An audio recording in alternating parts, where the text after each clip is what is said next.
La famille, voici encore une autre histoire que j'aimerais partager avec vous. Cette histoire m'a été confiée par un jeune frère. Ce jeune frère, l'histoire s'est passée dans son propre village, où il y a un jeune qui allait voler un téléphone, pour aller faire échange, ce que nous on appelle troc. Voilà comment le receleur a toujours des problèmes. Dans la vie, quand on vole, toi tu es là pour acheter.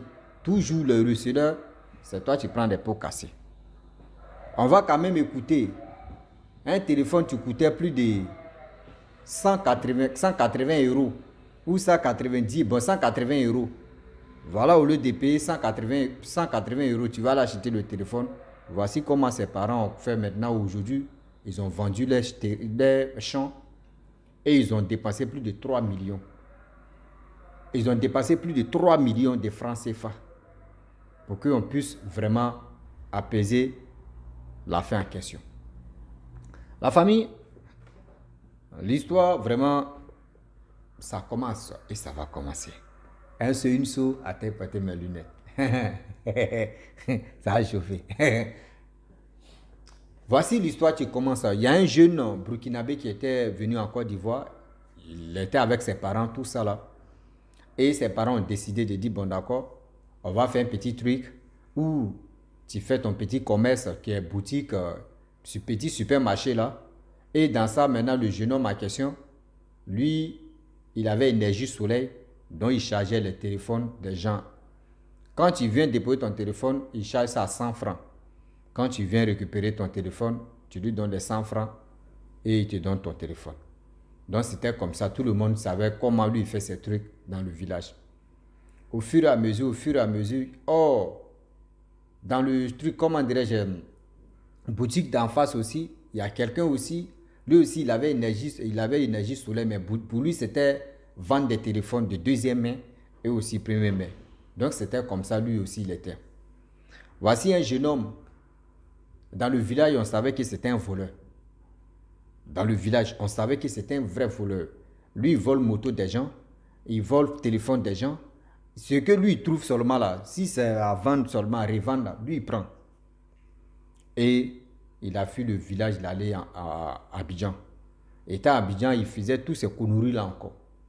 Et un jour, combien d'années plus tard, il vient au village. Lorsqu'il arrive au village, il s'en chez le jeune homme en question qui avait un petit supermarché, qui vendait ses trucs et plus encore tu chargeais le téléphone des gens. Il est venu parler avec le gars. Vous, mais vous savez très bien que les voleurs, là, ils ont des stratégies. Qu'ils veulent prendre quelque chose, là, ils vont te parler même souvent, même, bah, tu oublies même que ce gars-là, c'est un voleur ou soit ce gars-là, il cherche quoi au juste. Donc, c'est dans ça. Le jeune homme a tout fait. Il a pris le téléphone qui coûtait 100 000 francs. Il a caché, puis il est parti. Il part, il s'en va chez l'autre gars aussi qui vendait les téléphones. Il arrive là-bas. À ce temps, vous, mais vous savez très bien, les iPhones, iPhone 7, iPhone 6 sautaient. Imaginez-vous, iPhone 6, ceux qui avaient iPhone 6, on peut les compter jusqu'à 7.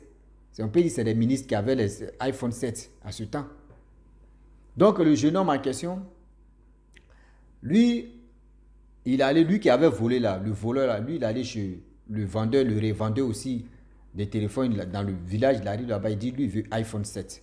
Le gars dit ah iPhone 7 là vraiment ça coûte très cher. Son deuxième main seulement là ça coûte très cher. Il dit combien? Il dit 200 000. Il dit ah vraiment lui il n'a pas 200 000. Il a un téléphone dans sa main ici. À ce temps là vous connaissez très bien. Infinix aussi sortait. L'Infinix Auto, Auto ou Note ou c'est quoi la même sortait aussi. Vous-même vous connaissez ça, c'est concurrence qui a tué. Donc, le jeune homme à question dit, ah bon, ton téléphone même est nouveau, hein? Il dit oui, que lui il a acheté, mais ça n'a même pas encore fait un mois. Il dit, bon d'accord, que actuellement le prix que tu dis, 200 000, pour payer le téléphone, iPhone 7 là, c'est cher. Mais moi je te propose, voyez, pour moi tu es là, on va faire échange. Le vendeur aussi, lui, il a pris le téléphone, il a vérifié, il voyait que oui, c'est un nouveau téléphone. Il lui demande le téléphone, c'est pour toi, il dit oui.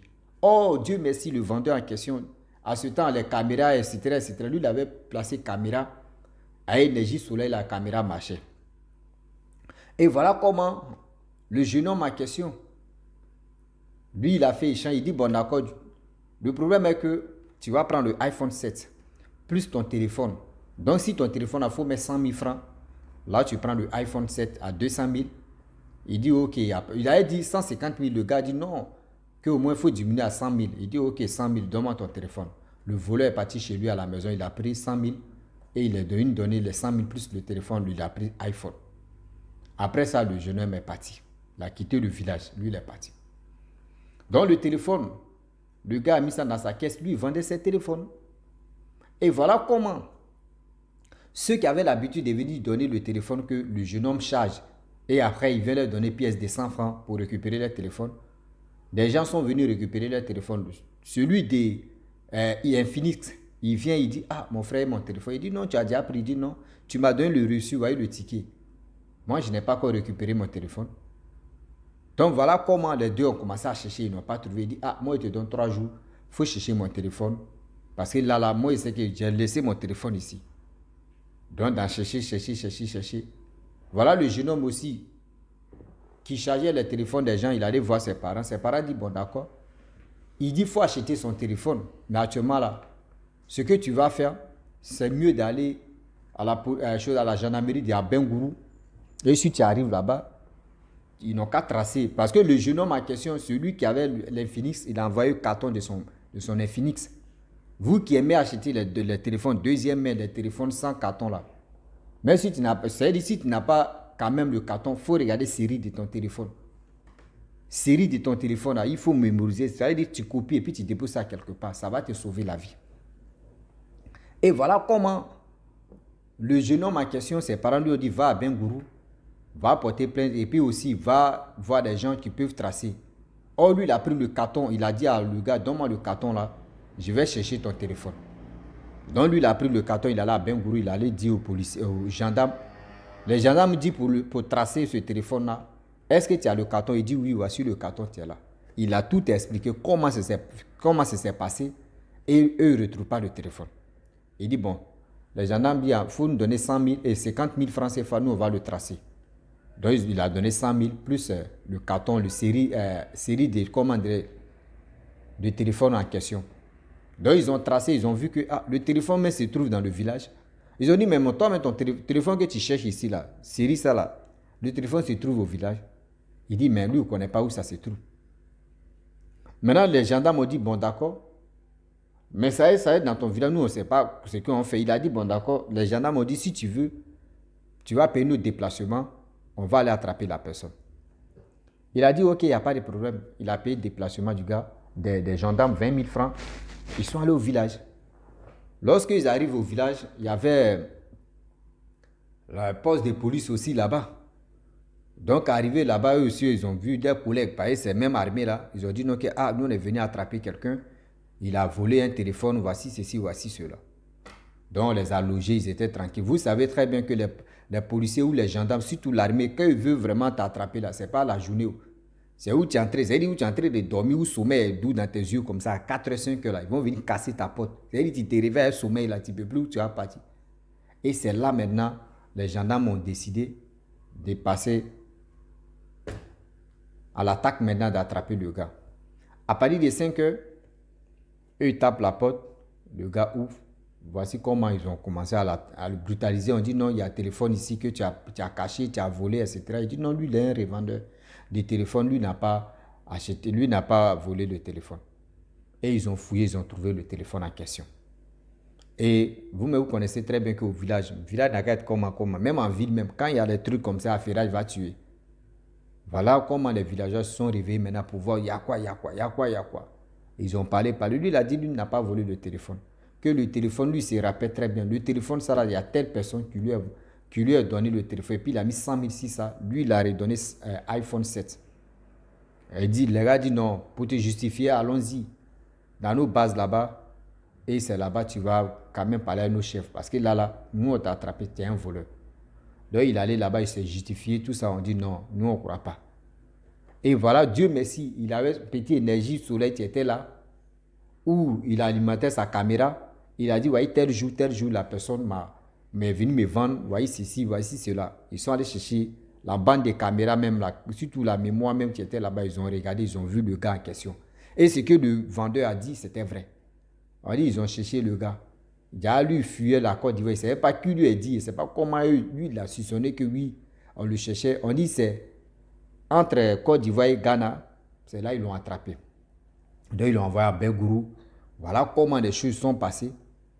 Et le jeune homme en question, le receveur, ils ont dit non que oui, si on n'avait pas attrapé le gars, même caméra que tu nous avais montré là, nous on n'allait pas être d'accord. C'est toi qui es le receveur, c'est toi qui allais prendre les pots cassés. C'est toi qui es le receveur, c'est toi qui prenais les pots cassés. Mais néanmoins, tu as été le receveur, tu dois donner 300 000, c'est-à-dire 500 euros. Toi, tu dois donner 500 euros. Il a fait 2 jours à la gendarmerie là-bas. Ils l'ont laissé. Ses parents ont fait tout ça. Et lui aussi, il a donné les 300 000. Maintenant, le voleur en question qu'ils avaient attrapé là, on dit lui-même là, au village là-bas, les gens viennent se plaindre. Oui, lui là, il a volé ma moto. Lui là, il a volé ma machette. Lui là, il a fait ceci. Jusqu'à tellement de plaintes qui étaient sur lui-même là. On lui a donné plus de 4 ans. 4 ans en prison. Ses parents aussi, ils ont dit non que oui. Le téléphone des gens, eux aussi, les gendarmes, les déplacements, eux, ils ont eu là, ils ont eu les mouvements en même temps. On dit, ils ont tout taxé, tout ce qu'ils ont fait. Ils ont donné combien 3 millions. Les parents étaient obligés de vendre les champs. Malgré ils ont donné 3 millions de francs CFA. Ah ça là. Le jeune homme à question, ils l'ont mis en prison. Ah oui. Le jeune homme à question, il allait Nimik Maka. C'est-à-dire il allait en prison. C'est pour vous dire non, que les vendeurs je peux dire, les vendeurs de téléphones, les vendeurs de ceci, faites attention. Parce que de nos jours maintenant, il y a des gens qui ont fini à voler le téléphone et ils vont venir faire échange ou soit ils vont venir te vendre. Toi, tu es un revendeur. On dit toi, tu es un receleur. Toi, pour toi-même, c'est très grave. S'ils n'ont pas trouvé le voleur, c'est toi, tu prends les pots cassés. S'ils n'ont pas trouvé le voleur, c'est toi, on te prend. Oui, c'est toi, on te prend. Donc, s'il vous plaît, de grâce, faisons attention. Quand on voit les gens, ah, le téléphone est joli, hein. Tu vois, mais dans la rue, tu es en train de marcher, puis quelqu'un vient et puis te montre, ah, voyez le téléphone, hein. Voyez le téléphone, si tu veux, voyez le téléphone, hein. Toi, tu ne sais même pas comment la personne a eu le téléphone en question. Tu ne sais pas comment la personne a eu le téléphone. Toi, tu vas l'acheter le téléphone deuxième main, parce que tu as vu ça moins cher. Mais tu ne sais pas si la personne même a volé le téléphone. Voici comment ils vont te tracer, ils vont t'attraper là. Tu as dit non, il y a quelqu'un qui marchait et puis j'ai vu le téléphone, il a acheté ça dans sa main. Donc voici ceci, voici cela. Ils vont te dire, ils ne croient pas. Tu as dit quoi? Eux, ils te disent non, que oui, nous, on ne connaît pas cette personne. Est-ce que toi-même, tu ne nous mens pas même? Tu vas dire quoi? Tu vas dire quoi par là? Tu vas dire quoi par là? Tu as dit non, que oui, c'est faux, c'est vrai. Aujourd'hui, il y a plein de personnes. Eux-mêmes en prison, même s'ils étaient dans des couronnes. Donc, si vous qui vendez des téléphones, vous qui vendez des choses, même ce n'est pas uniquement que le téléphone, même ordinateur ou des appareils, ou fait ceci, ou fait cela, même voiture, tout ça là, même moto, arrêtez d'acheter des trucs deuxième main. Bon, c'est le manque de moyens aussi qui fait ça. Mais avant d'acheter quelque chose deuxième main, il faut être rassuré aussi. Ah, il faut être vraiment rassuré. Parce que là, tu as acheté deuxième main là. Tu as dit quoi? Tu vas dire quoi? Si les gars mettent la main sur toi pour dire que le téléphone a été volé, ou soit l'appareil ça a été volé, ou soit encore, on dit non que oui, la voiture que tu as achetée là, ça a été volé. On dit non que oui, la moto que tu as là, moto a été volée. Vélo même que tu as là, c'est vélo de quelqu'un d'autre. Et puis ils sont venus te vendre. Tu fais comment là? Tu vas faire comment là? Tu vas perdre ta vie comme ça parce que là, la prison de ça là, prison de ça là. Téléphone même que ses parents pouvaient acheter, c'est-à-dire 3 millions. Et puis on dit que le téléphone coûte 100 000 francs CFA. Imaginez-vous. 3 millions même, tu as fait au moins un magasin même des téléphones, même 100 000, 100 000, 100 000. Et puis tu vas vendre ton argent, va sortir dedans. Mais voilà comment. Les parents donnent 3 millions. Et le jeune homme encore, il s'en fait prison encore. C'est-à-dire lui-même là. Et, franchement, soyons vigilants. Soyons vigilants. Si le jeune homme en question, lui qui avait le vendeur de téléphone, s'il n'avait pas caméra, il ne sait pas que c'est quel Dieu, c'est-à-dire le Dieu plus tout puissant que lui prie là. C'est lui-même qui l'a sauvé. Sérieux, s'il n'avait pas mis caméra là, ils allaient dire tu mens. Ils allaient dire tu mens. Le voleur aussi, s'il venait là, il allait dire non, le téléphone ça, il a acheté ça à Abidjan. Tu as dit quoi? Mais c'est caméra là qui a fait qu'aujourd'hui, lui-même là, Sinon, sa vie là, c'est en prison, ça allait se trouver. C'est en prison, ça allait se trouver. Donc, vous qui avez des magasins, vous qui avez des boutiques, vous qui avez ceci, cela, s'il vous plaît, ayez quand même caméra chez vous. Ayez quand même caméra chez vous, ça va vous sauver la vie. Ah oui. Ayez caméra chez vous, ça va vous sauver la vie. Voilà. Donc, la famille, j'aimerais m'arrêter là. Si tu es nouveau, tu es nouvelle sur ma vidéo, il faut t'abonner sur ma chaîne YouTube, ma page Facebook. N'oubliez pas de partager mes vidéos et aussi liker. Je vous dis à très bientôt. Ciao. Bisous. On est ensemble. On a vu là, c'est quel joueur ça?